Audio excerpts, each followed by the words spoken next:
कुम्हार की लड़की ने अपने पति को राजमहल के आंगन में बीचों बीच पलंग डालकर सुला दिया। आज की रात उसे कैसे भी करके अपने पति को मरने नहीं देना था। पति की मृत्यु को टालने के लिए उसने पलंग के एक कोने पर दिया जलाकर रख दिया और हाथ जोड़कर प्रार्थना की, हे अग्निदेव, आज की रात पलंग के इस कोने की जिम्मेवारी आपकी है।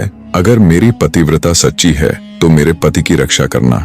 पलंग के दूसरे कोने पर एक लोटा जल भर कर रख दिया और बोली, हे जलदेव, अगर मेरी भक्ति सच्ची है तो आज की रात मेरे पति की रक्षा करना। शौर्यवती ने पलंग के तीसरे कोने के पास कुछ गेहूं के बीज रख दिए और बोली, हे अन्न देवता, इस कोने का भार मैं आपको सौंप रही हूँ। आज रात मेरे पति की रक्षा का दायित्व आपका है। और पलंग के चौथे कोने के पास वो खुद खड़ी हो गई।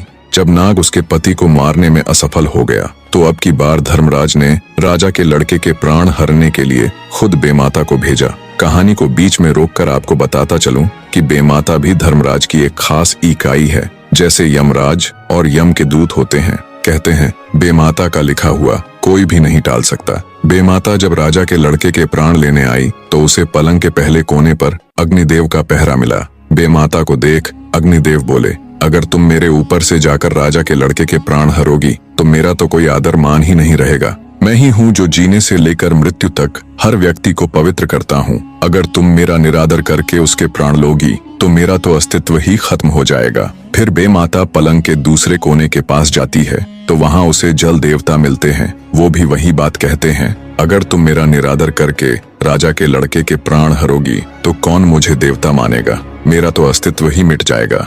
जब वो पलंग के तीसरे कोने पर जाती है तो वहाँ उसे अन्न देवता का पहरा मिलता है। वो भी वही बात कहते हैं। बेमाता अन्न देवता की बात भी मान लेती है। जब वो पलंग के चौथे यानी आखिरी कोने के पास जाती है तो उन्हें देखते ही कुम्हार की लड़की भागकर बेमाता के पास आकर उसके पैर दबा देती है। जैसे ही शौर्यवती बेमाता के पैर दबाती है तो वे बोल पड़ती हैं, सदा सुखी रहो, सदा सुहागन रहो, भगवान तुम्हारी जोड़ी बनाए रखे। बेमाता जल्दबाजी में ये सब बोल जाती है। उसे ध्यान ही नहीं रहा कि वो यहाँ उसे आशीर्वाद देने नहीं बल्कि उसके पति के प्राण लेने के लिए आई है। अब मुख से शब्द तो निकल चुके थे। बेमाता कुम्हार की लड़की से बोली, तुमने तो बड़ा गजब कर दिया। मैं यहाँ तुम्हारे पति के प्राण लेने के लिए आई थी। इसकी तो सिर्फ आज की ही आयु है। आज इसे धर्मराज के घर पेश होना है, पर तुमने तो छल से मेरे ही कान काट लिए। जल्दी से मैं मेरे पैर दबाकर मुझसे ही सदा सुहागन का आशीर्वाद ले लिया। तब शौर्यवती बोली, तो और मैं क्या करती माता, अपने पति को अपने से पहले कैसे मरने देती। अब देख लो माता, या तो आप अपने वचनों से हारी हो जाओ, अन्यथा इन्हें जीवित छोड़ दो। शौर्यवती की बात सुन बेमाता सोच में पड़ जाती है। फिर कुछ सोचकर कहती है,